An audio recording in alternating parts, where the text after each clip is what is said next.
भगवान भला करे सचिन पायलट का, पर उनका कांग्रेस में कुछ होने वाला नहीं है। हमारा कहना खरबूजा छुरी पे गिरे या छुरी खरबूजे पर, कटेगा खरबूजा ही। और मुख्यमंत्री जी जवाब चाहे कुछ भी दें, लेकिन ये तय है कि परीक्षा के पेपर लीक हुए हैं या नीचे थाना कोतवाली और तहसीलों में जो भ्रष्टाचार है, आम जनता से त्रस्त है। सचिन पायलट और माननीय मुख्यमंत्री श्रीमान अशोक गहलोत, इन दोनों को सामंजस्य बैठाने के लिए, एक करने के लिए कहा, और बीच के नेता आते हैं, दोनों का हाथ उठाते हैं और दोनों को एक तरफ खड़े होकर के आश्वस्त करते हैं, और लगता है कि कांग्रेस छोड़ेंगे, नई पार्टी बनाएंगे। मेरा अनुमान है सचिन पायलट निश्चित रूप से और कांग्रेस को नुकसान पहुंचाएंगे, और ज़्यादा नहीं तो 30 से 35 सीटों पर। नमस्कार, आप देख रहे हैं द फैक्ट इंडिया। मैं हूं आपके साथ मनीष गौड़। राजस्थान में 6 महीनों के बाद विधानसभा चुनाव है। बीजेपी, कांग्रेस और अब तो आम आदमी पार्टी और राष्ट्रीय लोकतांत्रिक पार्टी भी चुनावी दस्तक दे रही है राजस्थान में। दोनों पार्टियों ने ये घोषणा कर दी, ऐलान कर दिया कि 200 की 200 विधानसभा पर हम चुनाव लड़ेंगे, यानी कि उम्मीदवार उतारेंगे। तो आज हमारे साथ राजस्थान की सियासत में बातचीत करने के लिए ज्ञानदेव आहूजा जी है, जो कि 3 बार विधायक रह चुके हैं और काफ़ी वरिष्ठ नेता है बीजेपी के। तो आज हम इनसे बातचीत करेंगे, तमाम जो मुद्दे चल रहे हैं राजस्थान में सियासत को लेकर, उन पर इनकी राय जानेंगे। सर, चुनाव आने वाले हैं, 6 महीनों के बाद विधानसभा चुनाव है। बीजेपी की क्या तैयारी है? क्या मुद्दे लेकर बीजेपी मैदान में उतरेगी? बीजेपी का पहले से घोषित प्रोग्राम है, घर घर संपर्क करेंगे, हर बूथ तक संपर्क करेंगे।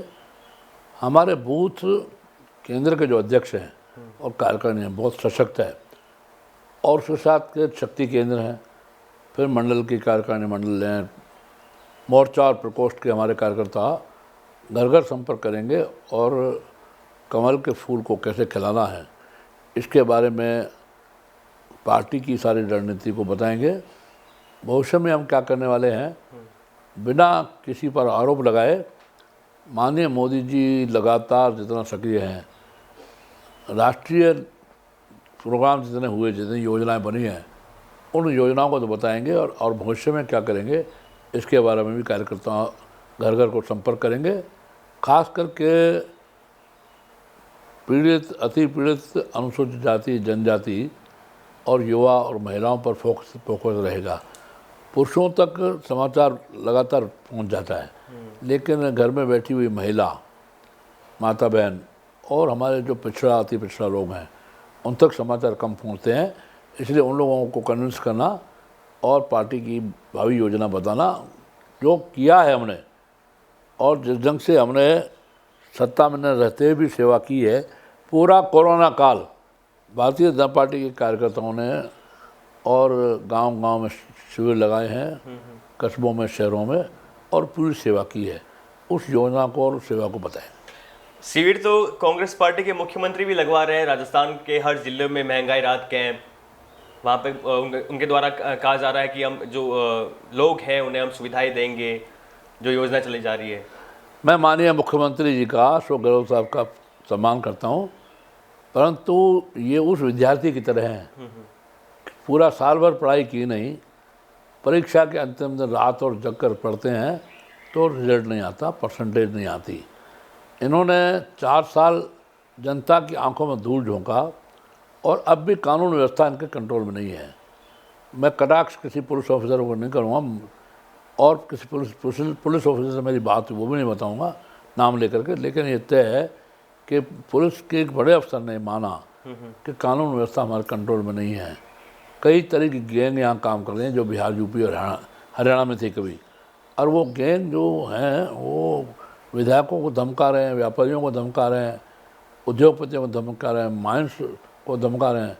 अवैध खनन इतना हो गया कि पहाड़ के पहाड़ साफ हो गए, और 4 साल जनता को कुछ दिया नहीं। अब चुनावी वर्ष में रेवड़ियाँ बांट रहे हैं, पतासे बांट रहे हैं, खीर बांट रहे हैं, और मिश्री बांट रहे हैं, और शहद बांट रहे हैं। उससे मिश्री शहद का जनता सब समझती है। पिछली बार भी उन्होंने चुनावी वर्ष में बहुत पट्टे बांटे थे और बहुत राहत दी थी। अब राहत कैंप नाम लगा करके पता नहीं तब वैसे बांटी थी, लेकिन सीटें आई थी इनकी 21, और अब मेरा दावा है कि इनकी सीटें 17 से 22 आने वाली हैं, जो मैं लिख करके विधानसभा के एक अधिकारी को दे आया हूँ। और माननीय धर्मेंद्र राठौड़ जो एक निगम के अध्यक्ष हैं, उनको भी RTTC चेयरमैन। उनके 3 नंबर मेरे पास है। तीनों नंबर पे मैंने लगातार मैसेज किया, जो मेरे पास सुरक्षित हैं उनको मैंने डिलीट नहीं किया है। इनकी सीटें 25 से ज़्यादा आने वाली नहीं हैं। आपके लिए फायदा होगा, क्योंकि कांग्रेस पार्टी ने अभी राजस्थान में ना जिलाध्यक्षों की नियुक्ति की है, ना कार्यकर्ता को कुछ जिम्मेदारी सौंपी है। कार्यकर्ता ये सोच रहे हैं कि हम जिस प्रकार से हमें अवहेलना की गई है हमारी, और हमें कुछ इम्पोर्टेंस नहीं दी जा रही है, महत्व नहीं दिया जा रहा है। ऐसा है कि भ्रष्टाचार दिखता नहीं है, वैसे ही नहीं दिखता भ्रष्टाचार कि जैसे बच्चा जन्म लेता है, एक दिन में कितना बड़ा और एक साल में कितना बड़ा, कोई सेंटीमीटर और कोई मीटर लेकर के उसको नाप नहीं सकते, लेकिन बच्चा बड़ा होता है। तो भ्रष्टाचार चहूँ और है, चारों तरफ है। भ्रष्टाचार को लेकर के और मुख्यमंत्री जी जवाब चाहे कुछ भी दें, लेकिन ये तय है कि परीक्षा के पेपर लीक हुए हैं या नीचे थाना कोतवाली और तहसीलों में जो भ्रष्टाचार है, आम जनता से त्रस्त है। उस त्रस्तता का जवाब जनता चुनाव में ही देती है। चुनाव होने वाला है, चुनाव में देती है, चुनाव में कांग्रेस का। और सबसे बड़ी बात यह है कि 6 बार श्रीमान सचिन पायलट और माननीय मुख्यमंत्री श्रीमान अशोक गहलोत, इन दोनों को सामंजस्य बैठाने के लिए, एक करने के लिए कहा, और बीच के नेता आते हैं, दोनों को हाथ उठाते हैं और दोनों को एक तरफ खड़े होकर के आश्वस्त करते हैं। दिल्ली में अभी भी मीटिंग हुई, सचिन पायलट वहाँ से आने के बाद और मुखर हो गए। 11 तारीख को मैंने सुना है कोई बड़ी सभा बुलाने वाले हैं दौसा में, अपने दौसा में 14 तारीख को, 11 तारीख को दौसा के अंदर। हाँ। लेकिन वैसे 14 को। और लगता है कि कांग्रेस छोड़ेंगे, नई पार्टी बनाएंगे, मेरा अनुमान है। मेरा अनुमान सही भी हो सकता है, गलत भी, लेकिन अब उनका जो मन है वो इतना त्रस्त हो चुका कि यहाँ से लेकर के कंठ से और मुँह से ऊपर तक वो परेशान है, और उनको कहीं भी अड़ने नहीं दे रहे श्रीमान अशोक गहलोत। कांग्रेस में उनको कहीं ठीक जगह नहीं दे रहे, ठीक सम्मान नहीं दे रहे। सम्मान के अभाव में स्वाभिमानी व्यक्ति ठोकर भी मारता है, और ठोकर मार के पार्टी में छोड़ करके भी चला जाता है। और राजनीति में ये सब होता है। मुझे लगभग 60 वर्ष से ऊपर का सार्वजनिक जीवन का 60 वर्ष से ऊपर का अनुभव है। इसलिए मैं कह सकता हूँ कि सचिन पायलट निश्चित रूप से और कांग्रेस को नुकसान पहुँचाएंगे, और ज़्यादा नहीं तो 30 से 35 सीटों पर। और ये अपने आप में बहुत होता है, काफ़ी होता है। और वैसे भी मैंने पहले आपको शायद बताया था, आपके चैनल को दिया या और का इंटरव्यू, इनको केंद्र का कोई नेता संतुष्ट नहीं कर पा रहा। कोई भी नेता, श्रीमती सोनिया गांधी जी या श्रीमान खड़गे साहब राष्ट्रीय अध्यक्ष हैं, संतुष्ट नहीं कर पा रहा। इसलिए हमारा कहना, खरबूजा छुरी पे गिरे या छुरी खरबूजे पर, कटेगा खरबूजा ही, कटेगी कांग्रेस, नुकसान कांग्रेस को ही होगा। चाहे सचिन पायलट दाएँ कूदें या बाएँ कूदें, पार्टी में रहें या पार्टी के बाहर रहें, नुकसान कांग्रेस को। 29 मई को दिल्ली में बैठक हुई आलाकमान की, कांग्रेस आलाकमान की। अशोक गहलोत पहुंचे, रंधावा पहुंचे, केसी वेणुगोपाल वहां पे थे, सचिन पायलट थे। दोनों एक साथ मीडिया के सामने आते हैं, लेकिन कुछ बताते नहीं कि क्या निर्णय क्या लिया गया है, किस फॉर्मूले पे आप राजी हुए हो। बस केसी वेणुगोपाल ने कहा कि दोनों नेता एक साथ आएंगे, एक साथ चुनाव लड़ेंगे और राजस्थान को जीतेंगे, बीजेपी को हराएंगे। तो क्या सचिन पायलट अब जो अल्टीमेटम दिया था वो अब शांत हो गए हैं? और जिस प्रकार से उन्होंने अल्टीमेटम देते हुए कहा कि अगर ये आखिरी महीने की आखिरी तारीख तक कुछ कार्रवाई नहीं होती है तो मैं आंदोलन करूंगा। अब आज 4-5 तारीख हो गई है, अभी भी कुछ सचिन पायलट खामोश से कुछ कदम नहीं बढ़ा रहे। क्या हो गया है? मेरा ये कहना है कि एक शेर है, जुर्म का हद से बढ़ जाना तबाही की निशानी है। राजस्थान में कांग्रेस ने शुरू से पता नहीं क्यों, श्रीमती सोनिया गांधी जी ने, कार्यकारी अध्यक्ष थी राहुल गांधी जी थे, श्रीमान राहुल गांधी, मैं श्रीमान करके बोलता हूँ, और मैं इनका कभी असम्मान नहीं करता, विधायी कार्य से जुड़ा हूँ। इसलिए मेरा ये कहना है कि सचिन पायलट को दिल्ली बुलाया, बैठाया। राजस्थान में प्रभारी वो लगाते हैं जिनका अपने प्रांत में कोई असर नहीं होता। पहले श्रीमान अविनाश पांडे और विवेक बंसल, आप देखें यूपी में वो 0 हैं। वहाँ सलमान खुर्शीद का नाम है, प्रियंका गांधी जी का नाम है, श्रीमती प्रियंका गांधी, वहाँ पर प्रमोद तिवारी का नाम है, लेकिन अविनाश पांडे और विवेक बंसल कहीं नहीं थे। उनके हटने के बाद अजय माकन को आया। अजय माकन 2 बार दिल्ली में खुद हार गए, आप पार्टी से खुद हार गए और दिल्ली में जिनका असर नहीं, अब उनको राजस्थान का प्रभारी बना दिया। अब मैं सम्मान करता हूँ रंधावा साहब का, सरदार जी का, लेकिन पंजाब में रंधावा साहब का नाम आवे से पहले कभी सुना था कि वो कोई प्रमुख नेता हैं? वहाँ नवतेज सिंह, वहाँ कैप्टन साहब, बाद में चन्नी को मुख्यमंत्री बनाया, ले डूबे कांग्रेस को चन्नी साहब। रंधावा साहब को पंजाब में कहीं महत्व नहीं मिला, तो राजस्थान में वो ज़्यादा से ज़्यादा बोल करके, और इवन माननीय मोदी जी पर भी टिप्पणी की, हल्की टिप्पणी। मैं हल्की टिप्पणी इसलिए नहीं करता कि हम लोग सब विधायक, खुद रंधावा साहब भी विधायक कार्य से जुड़े हैं, वहाँ विधायक रहे हैं, मंत्री भी रहे हैं, उनको दूसरे किसी नेता पर हल्की टिप्पणी नहीं करनी चाहिए। यहाँ वो सामंजस्य न बैठा पाएंगे, न कोई प्रभारी बैठा पाया। प्रभारी है, नाम है, ठीक है। अब इनके साथ पुच्छल्ला 3 प्रभारी और जोड़ दिए हैं, 3 सह प्रभारी।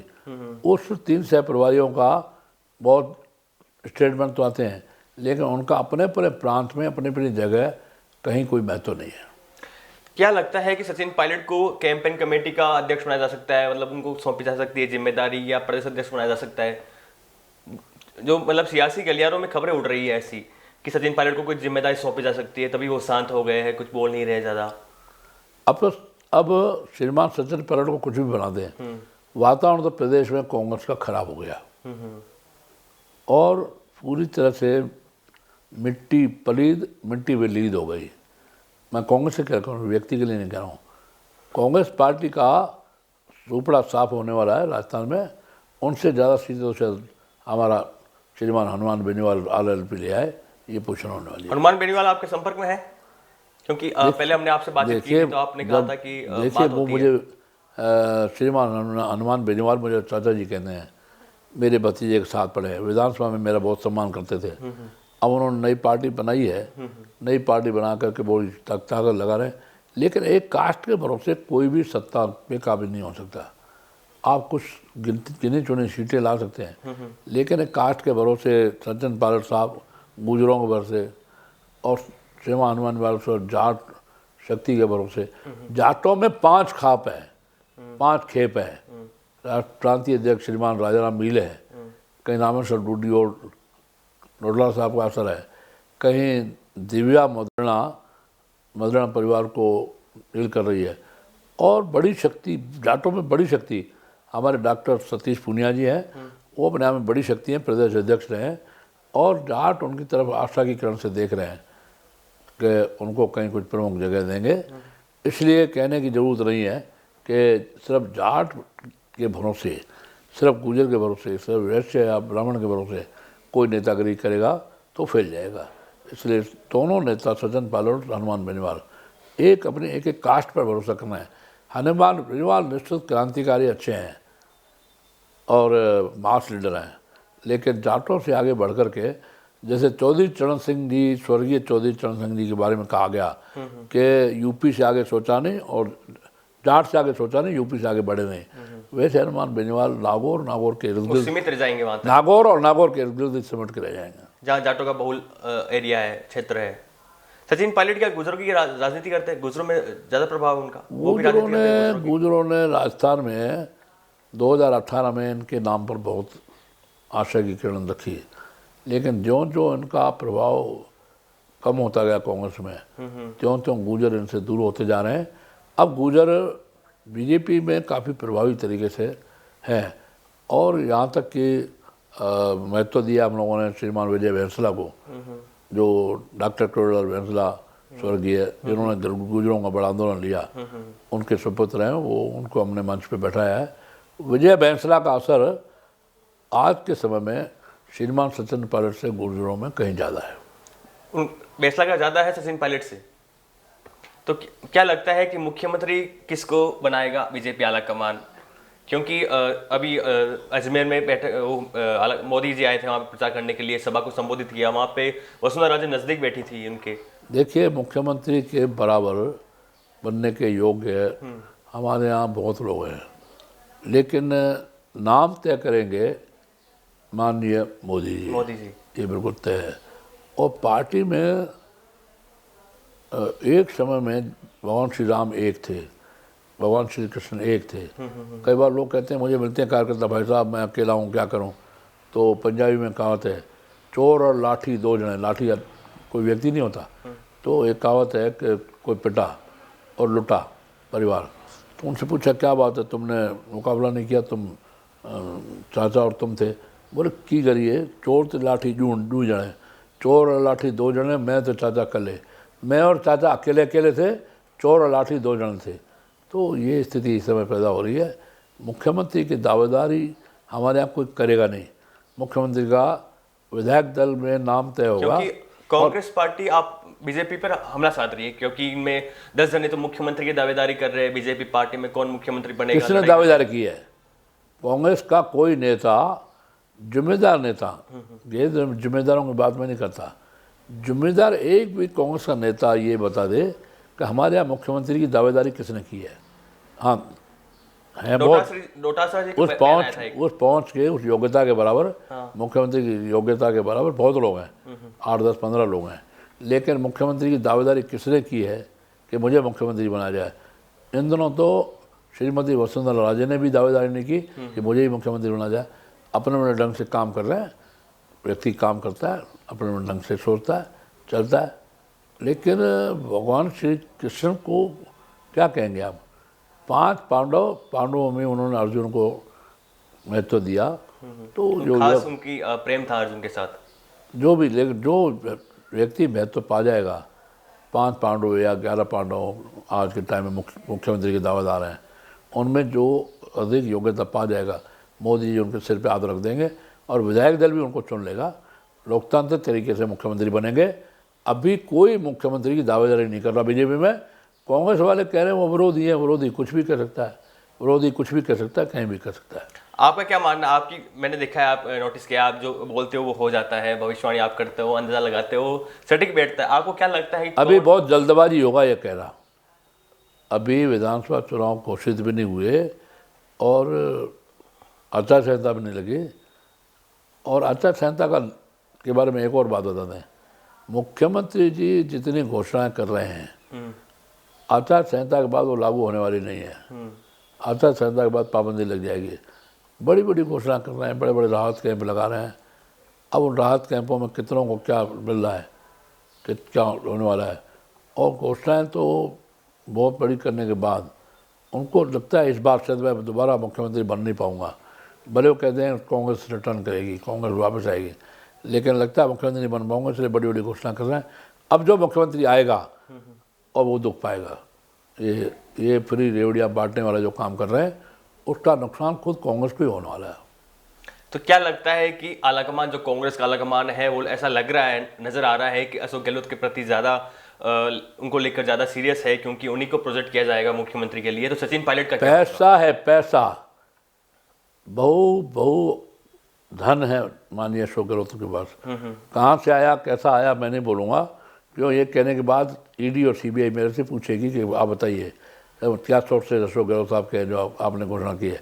मैं इतना ही मैं कहूँ, उनके पास पैसा है, कांग्रेस पार्टी के सारे नेताओं को और कांग्रेस पार्टी को पैसा चाहिए, क्योंकि हिमाचल का मुख्यमंत्री नया है, कर्नाटक की सरकार अभी बनी है, बिल्कुल नया है, छत्तीसगढ़ में वो कुव्वत और क्षमता नहीं है मुख्यमंत्री महोदय में कि वो पैसा का सहयोग करे। बहुत ज़्यादा धन श्रीमान अशोक गहलोत साहब पास है। अब कहाँ से है, क्या क्या सोच रहे हैं, उसकी मैं घोषणा नहीं करूँगा। इसलिए वो चाहे श्रीमती प्रियंका गांधी, श्रीमान राहुल गांधी या श्रीमती सोनिया गांधी या खड़गे साहब या पूरी कांग्रेस पार्टी को पैसा चाहिए चुनाव प्रचार के लिए भी, अब बाकी व्यवस्थाओं के लिए। वो पैसा श्रीमान अशोक गहलोत साहब के पास है, इसलिए अशोक गहलोत साहब को, माननीय अशोक गहलोत जी को वो अवॉर्ड नहीं कर सकते। और वो आगे मुख्यमंत्री बनेंगे कि नहीं बनेंगे, वो तो विधायक दल की जब संख्या ही नहीं आएगी तो मुख्यमंत्री कहाँ से बनेंगे। पर अभी तक मैं जो 4 साल से दृश्य देख रहा हूँ, बहुत गए थे मानेश सर हमारे विधायक कांग्रेस के, और बहुत कैंप लगाए होटलों में, खुद भी होटलों में अशोक गहलोत साहब रहे, विधायक और मंत्री रहे।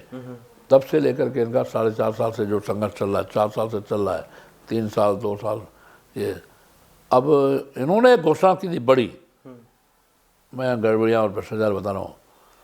26 जनवरी 2019 को इन्होंने घोषणा की माननीय मुख्यमंत्री जी ने कि 2 अक्टूबर से राष्ट्रपिता महात्मा गांधी की जयंती से राजस्थान में चोरी, गुटखा और तंबाकू उत्पाद खैनी फैनी, ये सब बंद हो जाएगा।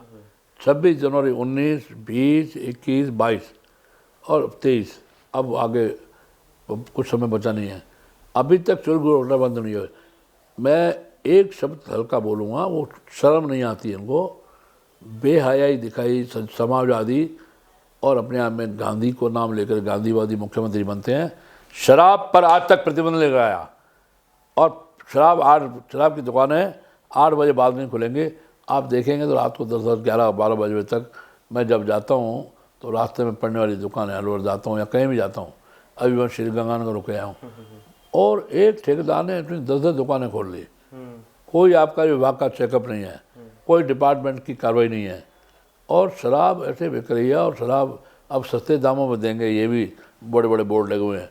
तो गांधीवादी बनते हैं और शराब चल रही है राजस्थान में, गांधीवादी बनते हैं, चोरी गुटखा चल रहा राजस्थान में, और चोरी गुटखा जैसा जहर केमिकल हमारे अलवर में बनते हैं।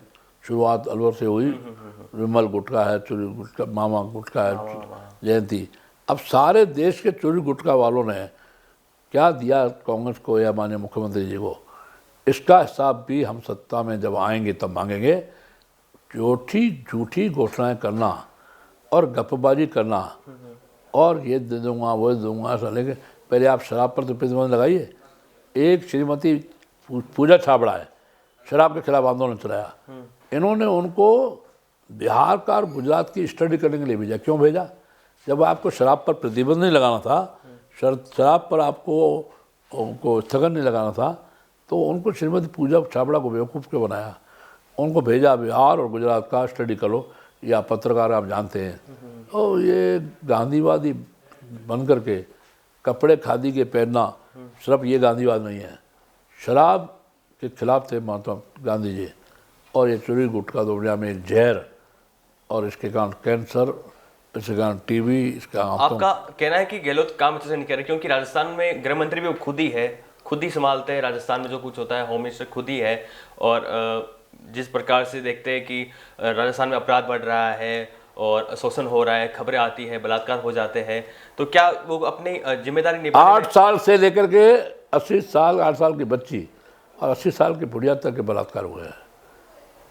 टेम्पो में बलात्कार हुए हैं, मेट्रोडोर में बलात्कार हुए हैं, एम्बुलेंस में बलात्कार हुए हैं, घर में घुस के बलात्कार हुए हैं, बाहर बलात्कार हुए हैं, और लूट का मैंने कहा ना कितने गैंग काम कर रही है। उन गैंगों पर कोई कंट्रोल नहीं है, प्रशासन का कोई कंट्रोल नहीं है। मैं किसको दोषी बताऊं, गृह मंत्री जी को या पुलिस को, इसका तय आप ही करें।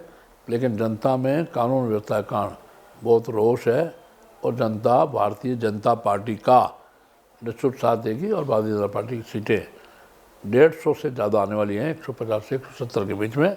ये मैं जो घोषणा कर रहा हूँ, 150 से 170, तो 150 से 170। हाँ। मैं साधारण घोषणा नहीं कर रहा, और मैं लगभग हर बार जो कहता हूँ वो 100% सही निकलता है। खुद माननीय मुख्यमंत्री जी को व्यक्तिगत अनुभव है मेरे से बातचीत करके। क्या आम आदमी पार्टी राष्ट्रीय लोकतांत्रिक पार्टी चुनौती बनेगी बीजेपी के लिए? आम आदमी पार्टी तो एक तमाशा है। कॉमेडियन थे राजनीति से पहले श्रीमान मान साहब, भगवत मान, हाँ, मुख्यमंत्री पंजाब, और नवजोत सिंह सिद्धू, वो तो लाफ्टर शो है ही, वो अपने आप में लाफ्टर शो खुद है।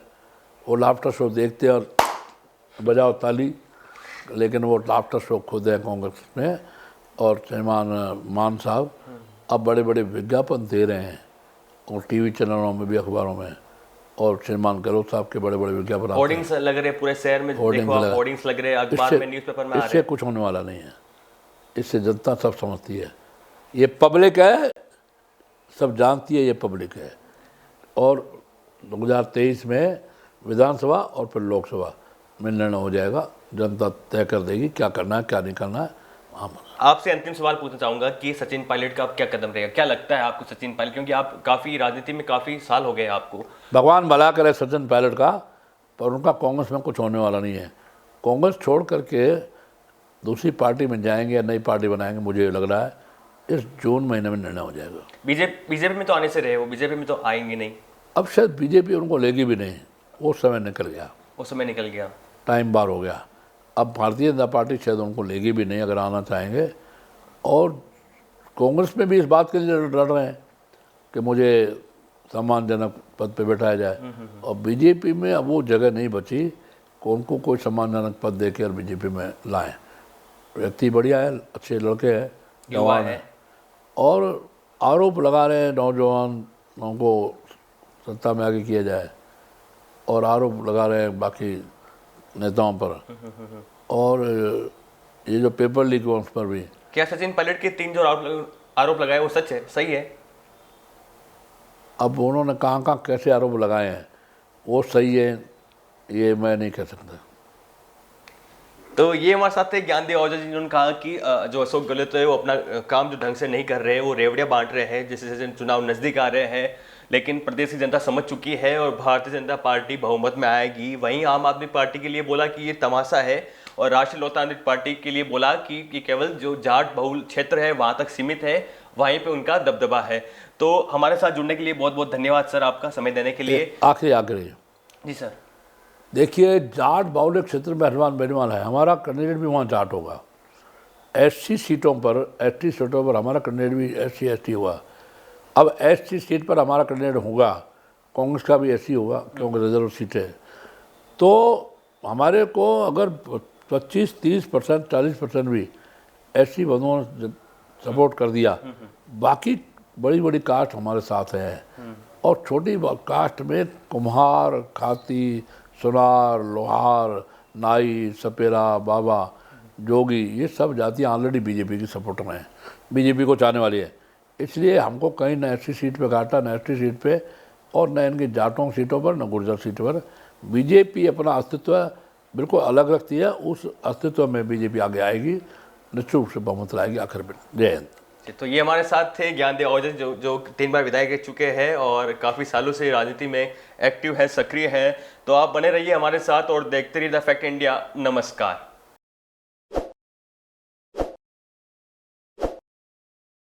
ताज़ा खबरों के लिए विजिट करें द फैक्ट इंडिया की वेबसाइट और डाउनलोड करें द फैक्ट इंडिया ऐप।